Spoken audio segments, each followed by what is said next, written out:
이제는 이제 주도권 토론 차례인데 그 전에 저희가 들어가기 전에 긴장을 좀 푸는 의미로요. 요즘 몇몇 예능 프로그램에서 화제가 되고 있는 밸런스 게임 저희가 이번 토론회에 제대로 한번 빌려와 봤습니다. 밸런스 게임 아실 겁니다. 이제 두 가지 중에 꼭 하나는 선택해야 하는 이런 코너 방식인데요. 저희가 이거를 각 후보들께 사전에 어떤 질문인지 알려드리지 않았습니다.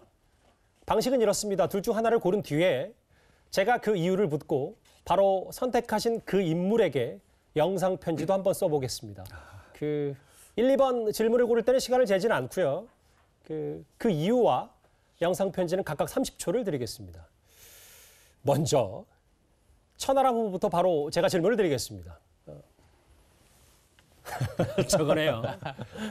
워크숍에 가서 무조건 반드시 꼭 한 방을 써야 한다면 윤핵관이냐 철험회냐. 1번 윤핵관, 2번 철험회. 하나, 둘, 셋. 네, 1번 윤핵관 고르겠습니다. 1번 윤핵관. 네. 30초 드리겠습니다. 그 이유부터 먼저 설명을 부탁드릴까요? 저는 윤핵관 분들에게 1년 전의 오늘을 떠올려 보라고 강하게 말씀드리고 싶습니다. 정말 정체성에 별로 안 맞는다라고 생각했던 안철수 후보와 단일화를 하면서까지 대선에 이겨야겠다. 국민들께 정말 승리해야겠다라고 했던 그 초조함, 그 초심을 과연 가지고 있느냐 저는 묻고 싶고요. 저는 그 초심이 있다면 당과 대통령을 위해서 아무 말도 하지 말고 아무 행동도 하지 마시라. 그렇다면 아무 일도 일어나지 않을 것이다. 이렇게 말씀드리고 싶습니다. 일단 민주당의 철험회보다는 민주당 소속의 철험회보다는 윤핵관과 함께 한 방을 쓸 수 있다. 일단 말이라도 좀 하고 통하니까요. 네. 그러면 윤핵관 누구라고 좀 특정할 수는 없겠습니다만 30초 영상 편지를 한번 써보겠습니다. 네. 장제원 의원님 안녕하십니까. 제가 참 어떤 의미에서는 또 모질게 말씀드릴 때도 있습니다만은 저는 정말로 장제원 의원께서 우리 당과 대통령을 정말 아끼신다면은 단순히 백의종군 하시는 정도의 수준이 아니라 저는 정계 은퇴를 한번 고려해 보시는 것이 우리 당의 건강한 발전을 위해서 필요하지 않나. 그게 아니시라면 동작 을에 오셔가지고 나경원 의원과 한번 경선을 통해 심판받아 보시라 말씀드리고 싶습니다. 한 방 쓰셔야 된다고 하시면서 하실 말씀 다 하신 것 같아요. 그게 또 저희 당의 자유 아니겠습니까? 알겠습니다. 네. 두 번째 밸런스 게임 차례는 바로 김기현 후보인데요. 질문 바로 만나볼까요?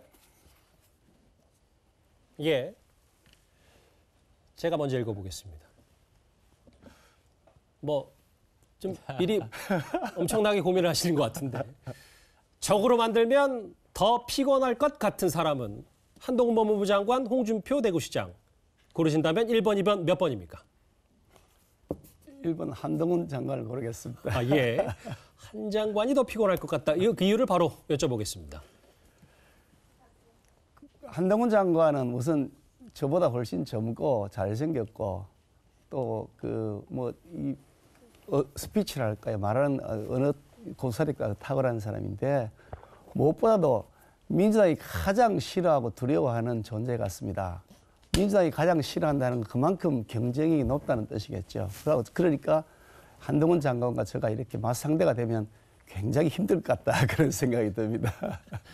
이걸 보시면은 홍준표 시장 또 다소 섭섭한 기분도 느낄 수 있을 것 같은데 바로 그럼 한동훈 장관에게 김기현 후보께서 영상 편지를 30초 좀 부탁드린다면요? 홍준표 시장하고는 개인적으로 친한 사이니까 그런 문제는 별로 없고요. 한동훈 장관이 그동안 민주당 정권, 문재인 정권에서 자신들이 필요에 따라서 원하는 방향으로 간다고 생각할 때는 아주 잘 나가다가 자신들이 원하는 대로 하지 않는다고 할 때는 핍박을 받았던 그러나 법과 원칙을 지켰던 그 꼿꼿함을 저는 잘 기억하고 있습니다.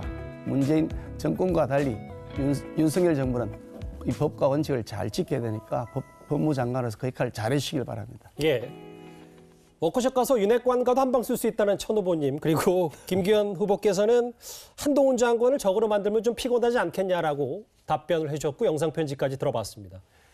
다음 안철수 후보 차례인데요. 질문 한번 바로 보겠습니다. 이 사람과 반드시 공천권을 나눠야 한다면 1번 장제원, 2번 이준석. 장제원 의원, 이준석 전 대표. 어느 분을 선택하시겠습니까? 아하. 장제원 의원과 공천권을 나눌 수 있다고 말씀하셨습니다. 그 이유를 바로 여쭤보겠습니다. 네, 장제원 의원하고는 사실은 안 지가 굉장히 오래됐습니다. 집안에서도 아는 사이입니다. 그래서 지금 현재로는 서로 이제 정말 윤핵관의 수장으로 이렇게 대척점에 와 있기는 합니다만 정말로 우리가 이기려면 객관적인 공천을 해야 되지 않습니까? 그렇게 되면 그 목적을 위해서라면 저는 우리 당을 위해서 헌신할 수 있는 그런 사람이라고 생각합니다. 그러면 장제원 의원에게 바로 영상 편지를 좀 부탁드리겠습니다. 장제원 의원님 정말 부탁드립니다. 과연 우리 당이 내년에 무엇을 해야 되는가? 사실은 우리가 친한 130명짜리 당이 돼서는 윤석열 대통령이 성공할 수 없습니다. 윤석열 정부가 성공할 수 없습니다. 제가 그러자고 또 장제원 의원님과 다 함께 이렇게 후보 단일화를 한 게 아닙니다. 우리 당이 이기려면 압도적인 과반이 되어야 된다 말씀드리고 싶습니다. 예. 장제원 의원이 두 번이나 일단 등장을 하셨습니다.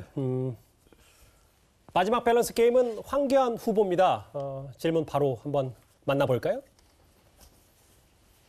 닮고 싶은 대통령은 현직 윤석열 대통령이냐 박근혜 전 대통령이냐 예. 팻말을 좀 들어주십시오 먼저. 예.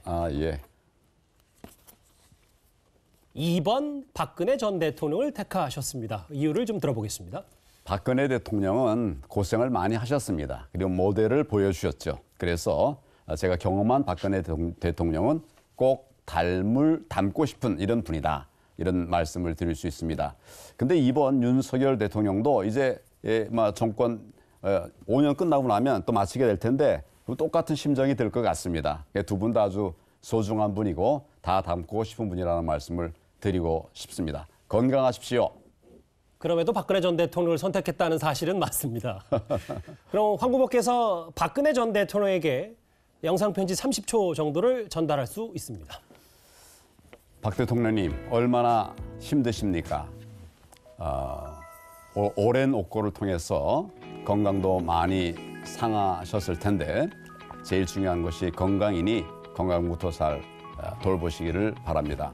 지난번에 생시를 맞아서 저희가 생신상을 잘 드렸는데 식사 잘 드시고 나라 걱정 적당히 하시면서 건강하게 지내시길 바랍니다. 무엇보다 건강이 최고니까 유념하시기를 바랍니다. 예. 내 인생의 사진 그리고 각 후보들의 밸런스 게임까지 좀 긴장될 수 있었던 부분들을 조금 이완을 하면서 이제 시작을 해봤습니다.